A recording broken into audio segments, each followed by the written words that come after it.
Perdana Menteri Zahir rasa syukur selepas keluarga Nadir keluar dari Gaza. PAS hargai usaha PMX satukan keluarga Nadir. Gerakan bakal ketengahkan 5 calon jika diberi peluang. Bersatu Hulu Selangor dakwa pengundi KKB mahu calon Melayu. Menteri Besar Kedah nafi kahwin lain seperti ditularkan di media sosial. Media sosial Pusat Khidmat Dun Kijang digodam. MCMC akan panggil Cikgu Bart, Salim Iskandar dan Papa Gomo. Bismillahirrahmanirrahim. Assalamualaikum dan salam Malaysia Madani. Bersama saya Asma Ismail dalam Netstat 7 terhangat, 7 berita politik Malaysia paling trending hari ini.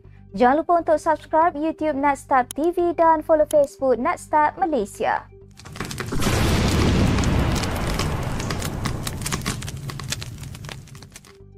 Perdana Menteri menzahirkan rasa syukur selepas keluarga Ketua Pegawai Eksekutif Cinta Gaza Malaysia, Muhammad Nadir Al-Nuri Kamaruzaman berjaya dibawa keluar dari Gaza.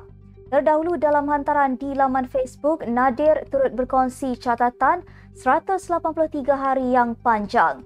Beliau menyifatkan penyatuannya bersama keluarga disebabkan oleh Datuk Seri Anwar yang menjadi watak utama dalam misi gila. Menurut beliau, sehari sebelum Aidilfitri, beliau telah dihubungi Setiausaha Politik Datuk Seri Anwar, Farhan Fauzi, yang menjadi watak penting untuk mengusahakan misi berkenaan. Misi berkenaan dikatakan misi gila kerana keluarga Nadir dapat dikeluarkan saat bedilan roket dan hentaman bom bertali arus, malah ketegangan di sempadan juga terus berlanjutan. Dalam perkembangan sama, Ketua Penerangan PAS Ahmad Fadli Syari menyatakan penghargaan atas usaha yang dilakukan oleh Perdana Menteri yang membolehkan Muhammad Nadir disatukan semula dengan keluarganya selepas berpisah selama 6 bulan. Ahli Parlimen Pasir Mas itu berkata, hubungan baik Datuk Seri Anwar dengan Mesir membolehkan keluarga Muhammad Nadir dibawa keluar dari wilayah yang teruk diserang Israel dengan selamat. Melalui kenyataannya, beliau mengucapkan terima kasih atas kesungguhan dan usaha Perdana Menteri memastikan keluarga saudara Nadir disatukan semula. Tentu sekali ia memerlukan kepada perbincangan dan hubungan baik dengan Mesir, khususnya bagi menjayakan misi berkenaan. Jelas beliau, tahniah kepada tentunya misi penyatuan berkenaan adalah hadiah hari raya yang paling berharga untuk saudara Nadir dan keluarga.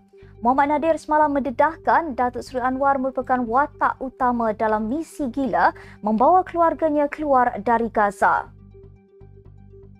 Gerakan sudah menyenarai pendek 5 calon berpotensi bagi merampas kerusi Dewan Undangan Negeri Dun Kuala Kubu Baharu pada pilihan raya kecil PRK 11 Mei ini. Timbalan Presidennya Oh Tong Kiong berkata, calon berpotensi itu adalah penduduk tempatan dan terdiri daripada pelbagai kaum yang mampu menarik sokongan pengundi. Bagaimanapun, beliau menegaskan calon terbabit boleh diketengahkan jika gerakan diberi peluang untuk bertanding semula mewakili Perikatan Nasional PN di kerusi berkenaan. Ditanya mengenai harapan dan peluang PN pada PRK terbabit, Toh Kiong berkata, gabungan itu memiliki peluang cerah untuk merampas kerusi berkenaan. Katanya, pelbagai isu menyelubungi kerajaan Madani pimpinan Datuk Seri Anwar Ibrahim yang tidak selesai dan memberi kesan kepada rakyat keseluruhan. Bersatu Hulu Selangor mendakwa majoriti pengundi di Kuala Kubu Baru mahu Perikatan Nasional PN diwakili calon Melayu pada PRK 11 Mei ini. Pemangku ketuanya Khairul Azhari Saud berkata, kajian di lapangan Jentera Bersatu mendapati gelombang PN yang menawan majoriti kawasan utara Selangor pada PRN Ogos lalu kian merebak ke Kuala Kubu Baharu. Parlimen Hulu Selangor dan dua dun di bawahnya, Hulu Bernam dan Batang Kali, dimenangi PN pada PR15 dan PRN lalu, manakala Kuala Kubu Baru kekal milik DAP sejak 2013. Bagaimanapun, Khairul berkata, mereka akan akur dengan pemilihan calon dari mana-mana komponen PN yang ditentukan pimpinan dan akan tetap berkempen memenangkannya. Awal bulan lalu, Presiden Gerakan Dominic Lau berkata, Parti itu mempunyai kelebihan jika dibenarkan mewakili PN pada PRK Kuala Kubu Baharu. Pada PRN lalu, Ketua Gerakan Selangor Henry Teo yang bertanding di kerusi itu tewas kepada penyandangnya Lee Ki Hiong dari DAP dengan majoriti 4,119 undi.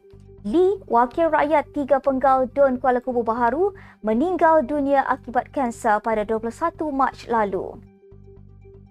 Menteri Besar Kedah Datuk Seri Muhammad Sanusi Maknor menafikan beliau sudah berpoligami seperti yang sedang ditularkan pihak tertentu menerusi media sosial ketika ini. Ahli Dewan Undangan Negeri Adun Jeneri itu berkata, beliau belum berhasrat berbuat demikian namun tidak menolak kemungkinan itu sekiranya ada jodoh dengan mana-mana wanita.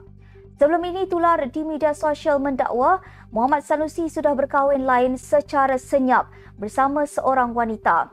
Muhammad Sanusi turut memuat naik status di laman Facebooknya kemarin mengenai saranan berkahwin pada bulan Syawal dengan catatan berada di Pahang. Status itu mengundang reaksi serta komen pengikutnya di media sosial itu. Gempar paparan imej dan juga video lucah di akaun Facebook salah seorang adun Kelantan sekaligus menarik perhatian ramai. Akaun Pusat Khidmat Dun Kijang yang mempunyai lebih 25,000 pengikut itu didapati memuat naik banyak gambar atau video pendek mencolok mata dengan kemas kini terkini dibuat sekitar tengah hari tadi. Menurut laporan sebuah portal Adun Kijang, Izani Hussein mengesahkan akaun Facebook itu digodam pihak tidak bertanggungjawab. Sementara itu, seorang pegawai kepada Exco Kerja Raya, Infrastruktur, Air dan Pembangunan Luar Bandar Kelantan itu berkata, akaun tersebut pada asalnya diurus oleh beberapa kaki tangan pejabat Dun Kijang. Namun, kata pegawai terbabit, kesemua mereka tidak lagi mempunyai akses terhadap akaun Facebook tersebut selepas ia digodam. Suruhanjaya Komunikasi dan Multimedia Malaysia MCMC akan memanggil 3 pemilik akaun media sosial iaitu Badrul Hisham Syaharin atau dikenali Cikgu Bart, Muhammad Salim Iskandar dan Wan Muhammad Azri Wan Dres Papagomo untuk proses rakaman. Ia susulan aduan kandungan yang dimuat naik menerusi media sosial disyaki melanggar peruntukan di bawah Akta Komunikasi dan Multimedia 1998. Difahamkan rakaman percakapan untuk Cikgu Bart dan Salim Iskandar akan dijalankan di Ibu Pejabat MCMC di Cyberjaya, manakala untuk Papagomo pula di Balai Polis Setapak. Suruhanjaya itu memaklumkan kes disiasat di bawah Seksyen 233 Akta Komunikasi dan Multimedia 1998 yang memperuntukkan hukuman denda maksimum RM50,000 atau penjara hingga setahun atau kedua-duanya jika sabit kesalahan. MCMC juga mengingatkan orang ramai agar tidak menyalahgunakan perkhidmatan rangkaian dan perkhidmatan aplikasi dalam talian untuk menyebarkan sebarang kandungan tidak sahih atau palsu.